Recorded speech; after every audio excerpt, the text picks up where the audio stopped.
The year is 2019, the month is June. The event is the Electronic Game Expo, one of the most notorious gaming conferences in the world. Surely it's going to be here to stay for the next few years. All the heavy hitters are here: Microsoft, EA, Nintendo, Square Enix, Bethesda, and not Sony because they didn't have any games to show or something like that. The stage is set for banger after banger to get announced. Microsoft shows off Borderlands 3, Psychonauts 2, Elden Ring, and Cyberpunk 2077. Square shows off Final Fantasy VII Remake, Octopath Traveler, Avengers, and that game was booty. Nintendo hits us with Animal Crossing, Fire Emblem, and Super Smash Bros. Ultimate. EA is there, and Bethesda comes in with Rage 2, Deathloop, and Doom Eternal. But there's this game that kind of just gets announced by a studio that is responsible for a horror franchise that would go on to reach cult following status. Tango Gameworks comes out, and a sweet and bubbly developer comes out to announce a new action-adventure horror hybrid game called GhostWire Tokyo. The crowd goes mild. Anticipation is not through the roof, but then the game comes out and it's mid, honestly. The game is praised for its aesthetic and world. It's fire, as the kids say. The game takes place in, as the name implies, Tokyo, a place that I will never be able to visit in my life because money is a thing that exists and the ability to teleport does not. But what does exist is a game that gives players a stunning recreation of Tokyo, Japan. Everything from the streets, to the shops, to the prayer shrines, and to the interiors of homes. All of it is brought to life with fantastic detail. 3 hours into this game and people just about nutted all over the place. But don't take it from me, take it from this user review on Metacritic. After the initial launch excitement wore off, the game died and was forgotten in 2022 until April 2023 when the game launched on Xbox consoles, and along with it, the Spider's Thread update, and boy, was that a banger of an update, adding a suite of quality of life improvements and content. But we're getting ahead of ourselves here, and let me take a second to remind you that we are steadily growing both on YouTube, Twitch, and Discord. Our goal this year is 700 subscribers, 50 followers on Twitch, and 100 Discord members, so it would mean a ton to me if you could take the time to join and hang out with us. And much love to y'all in advance. And quick little interjection here, but I am not streaming on Twitch at the moment. I am streaming on TikTok, so you can follow me on there if you want. I was going to stream on TikTok or on Twitch, but kind of passed up the opportunity because TikTok did not end up getting banned, and that's where I've been having most success with. So until I can start multi-streaming with a proper PC, I'm going to be streaming on TikTok right now. You can find out when I go live by clicking the Discord link and following the bio. I will let you guys know when I'm live in there, but it's usually in the mornings, Pacific Standard Time. So we'll have you guys in there, hang out with me while you guys get ready for work, and yeah, we'll be streaming on there. Have a good one. Back to the video. Back to the video. The game knows its setting first before anything else. You get a dump truck of lore just packed into a game talking about various enemies, locations, and yokai, and even animals like Tanuki and Nekomata, for the people that want to learn about those sorts of things. The ambiance just feels palpable, like at any point the player can round a corner and encounter an enemy. These enemies will more often than not just be chillin' and patrolling the streets, and these enemies all have their own way of interacting with each other before engaging in combat with players. The students of pain and misery will be hanging out at parks and playing around and not look anything like the name implies. The only pain and misery is the ass beating they can dish out if you're not careful. Speaking of enemies, there are 26 different enemies called visitors here to take on. You have the regular dudes with umbrellas and batons. There are the students that I mentioned earlier. The wanderers, which are these ghosts that float in the air and shoot fireballs. The marionette, which is the same thing but just shoots multiple fireballs and takes more damage. The lamentation, which is this girl thing with a face only a mother could love. The kuchisake, which will attack you with a pair of scissors or a cleaver and also has the ability to rip your spirit from your body. But let me tell you, I would let this thing rip more than just my spirit from my body, is what I would have said about 3 hours ago before doing proper research on their lore, and now I take it all back. Then you have the DLC enemies, of which there are 3. The retributions, which suck because they drag out fights by diving under the street as if it were water. The silent gazes, which suck because they drag out fights by throwing literally every single object within 3 feet of them before going invisible, making you scan and track them down again for more combat. And finally, the sanguine dancers, which drag out fights by spinning like a fucking Beyblade and repelling all your attacks before stopping, allowing you to do some damage. The first time I encountered one of these bastards, I was on top of a roof and minding my own business before being assaulted from every direction while this thing cackled in the background. But yes, the enemy design is nice and creative, and they all have lore that dives a little bit deeper into what they are. But why are these visitors here? Where did they come from? How long are they going to be visiting, because they sure are overstaying their welcome? As another night in Tokyo, Japan, our main character, named Akido, is lying unconscious in the middle of the street before being partially taken over by a spirit that goes by the name KK. Once Akito comes to, we see a bunch of chaos and ruin as a dude in a mask appears on screen announcing some reckoning of some sort. I truthfully don't remember much from the story, but I do know that that is the basic setup for the plot, and it's up to our dual protagonists to stop him and reunite with Akito's sister. The story is serviceable. We learn about some of our main characters' backstories and what they ultimately are trying to achieve. There are numerous side missions to keep you playing, and while not all their stories have a great payoff like this one where you have to get toilet paper for a spirit in order for it to finally finish being trapped in the stall before they can pass on to the afterlife.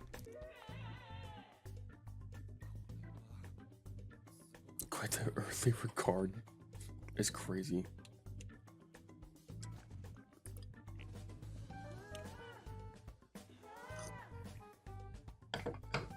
Okay. Do you have another roll? How much paper do you need? That's what I said.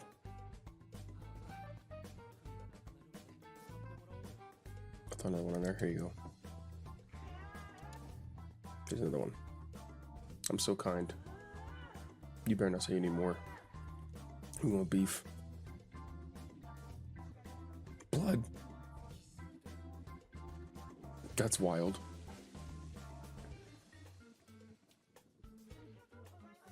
What a game. Peak. This game's peak. Confirmed.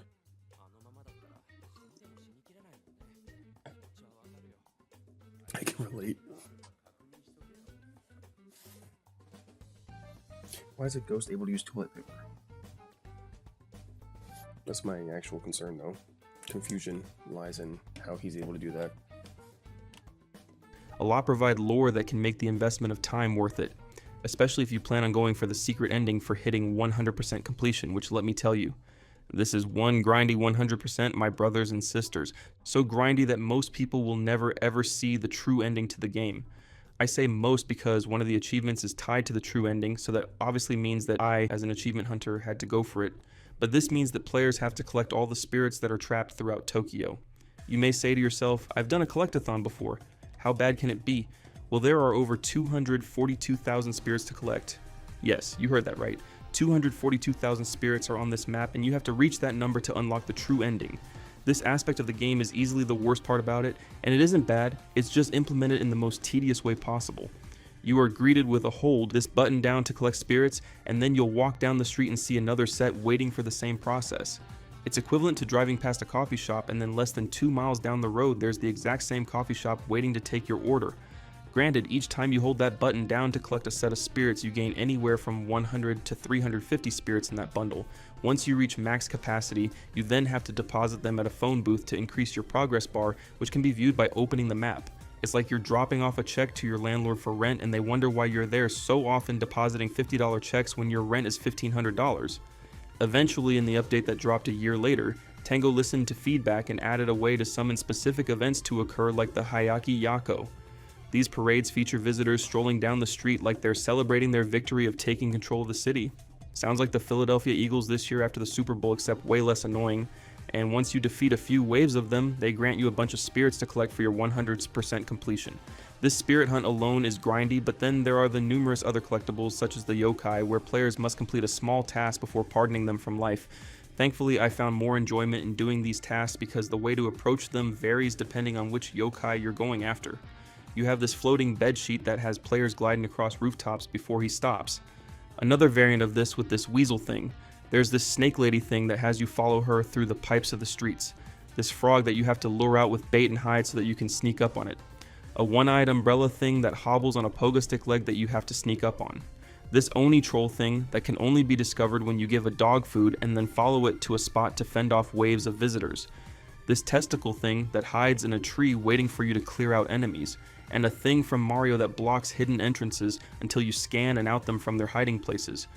None of these yokai are hostile, so it's just a matter of sneaking up on them and sealing them away. There are specters that just chill out during some side missions, and players must perform a hand sign like this is a Naruto game before banishing them to the Shadow Realm. Nikomata requests, which have these cute little cats that float at booths, giving the main characters a fetch quest to pick up some item and deliver it. Torii gates, where the player has to fend off waves of enemies and then cleanse the gate almost like an outpost from Far Cry. Tanukis need to be found for this boss Tanuki, and the only way to find them is to look for their tails sticking out of inanimate objects. KK's investigation notes, which give more experience points as well as background story for our other main character. Jizo statues that increase your ammo count for each element, which is crucial as you encounter tougher visitors and larger numbers of them. And lastly, haunted spot locations, which are DLC side quests, which have Akito and KK going to different spots on the map to take a picture and then purge the specter once the photo is lined up properly. It's truly a lot to complete and reminds me of the way Ubisoft handles their open world design, stuffing the map with things to do with no real reason for it. But hey, I never really got tired of talking to cats or petting dogs across the map, so that was cool. I also never really got tired of interacting with the game's combat and purging mechanic.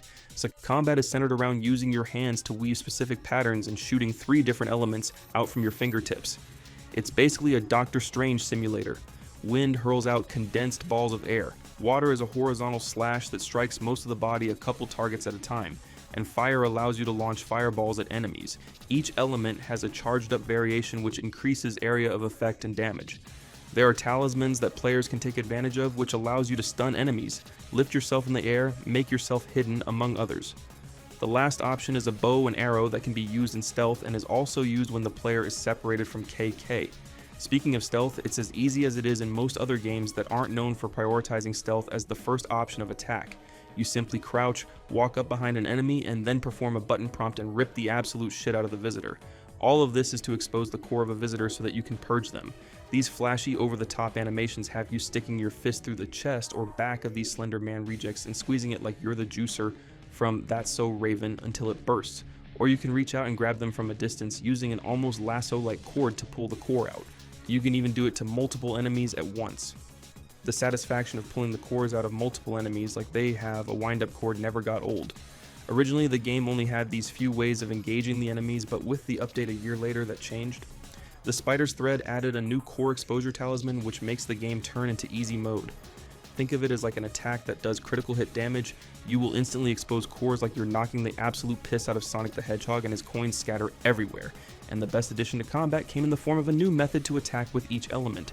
Wind now allows you to fire rapidly like an automatic pistol.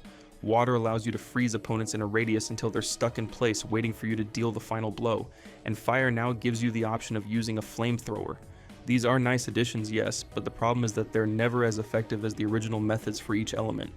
But still, they are nice to shake up engagements every once in a while. There is a skill tree that allows you to upgrade all the abilities that are available to Akito in some way, shape, or form. Some of these are standard, like reducing your visibility and steps when sneaking, or speeding up your hand-weaving signs to make your fire rate increase, or purging animation speed improve. The combat has just enough to keep you pushing through the story at the very least, but maybe not enough to do every single little thing across the map. Which really is a tragedy because you can tell that Tango really put every bit of their soul into creating one of the best renditions of Tokyo in a game. But not only did they put effort into the world, they also put effort into a specific side quest surrounding a Japanese school, and this is the first time the game actually scared me. Let me ask you a question. Have you seen Dandadan? If yes, then you probably recognize this thing right here. Hey look, it's a dude from Dandadan. Can't get through there. Oh, oh.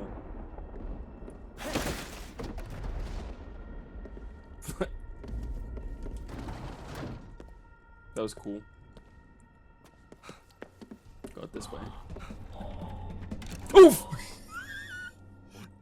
Dude. That's so sick. Someone at Tango had to have read the manga and gotten inspiration for this scene here, because this is bar for bar a moment I swear I saw in the anime. And while there is only one quest line that uses this location, the game actually strikes a much better balance of horror and action as opposed to the original game's balancing act where you're essentially Rambo and Doctor Strange if they use ninjutsu. But the meat and potatoes of the DLC is in the Spider's Thread mode. You know, the mode the DLC is named after? Crazy concept, I know. This is a roguelite mode where the player has 30 floors to climb and they slowly work their way to the top, and if you die, you start at the bottom while retaining upgrades purchased along the way to make the next climb easier. The twist here is that on each floor there is a specific set of challenges that you can complete, and these challenges will unlock additional currency that you can use for consumables, skill points, and stat buffs for your abilities. There's even an achievement focused on climbing the tower without taking a single hit of damage, And once you beat the mode, you can continue climbing, and get this, there are new floors to see after you complete the first 30. I thought I was going to see the same floors on loop every time I climbed 30 floors, but no, there were floors I hadn't seen in the several attempts I had while climbing this tower. And did I mention that this is a free motherfucking DLC, and it has 0 microtransactions? What a time to be alive. It's a nice mode and has its own unique additions to shake up the formula and surprise. It's the only roguelite I've actually completed, and now that I have, yeah, I can see the appeal. The best part about it is that it was a free update in a game with no microtransactions. The best part of this game is its aesthetic. I know we touched on it briefly in the beginning of this video, but truly the world is so beautiful and eerie. It's always dark and or raining, and it is empty. This may annoy some players because there are no NPCs to interact with, minus the cats that run the stores and the dogs that roam the streets. But if I'm being optimistic about this fact, I think it adds to the immersion and setting of the game. The game from the onset establishes that every living person in Tokyo is gone except for you. And I mean it, there are no people that Akito interacts with save one, but even then that's a stretch because you talk to him through the phone booth. But that lonely feeling enhances how someone should feel playing this game. Could you imagine having a party and all of a sudden a fog comes through, and after it you just have shoes and clothes lying on the floor? That would be more than enough to freak anyone out, which is what this game is going for by having you be by yourself. But if you ask a few of the Metacritic users, this game is outdated and not next gen. I do not see this at all, notably in the main missions and side missions. Tango Gameworks cooked here. There are certain points where Akito goes into a linear space and the environment morphs around him in KK.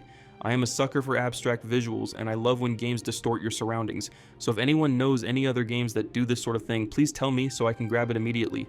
The music, while seldom used, fits the atmosphere that they're going for here. It's somber and dark and spacey, allowing you to focus on visuals and what is surrounding you.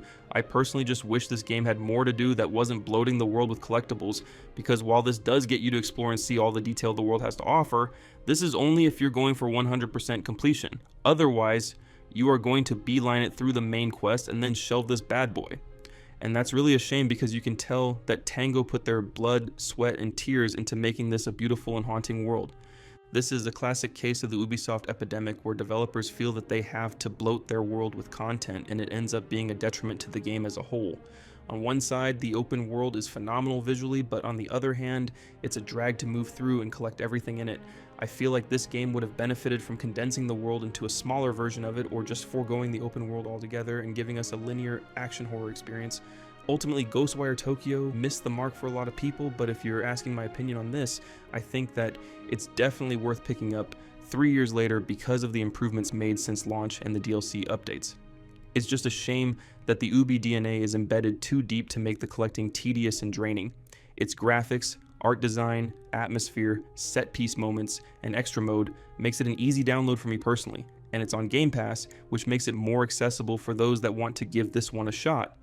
Thank you for watching, and remember, if you enjoyed the video, I have more like this one on this channel and more to come soon as well. The Discord link is in the bio, and please don't forget to like, comment, subscribe on this channel, and hit the follow button on Twitch as we attempt to reach 50 followers this year over there.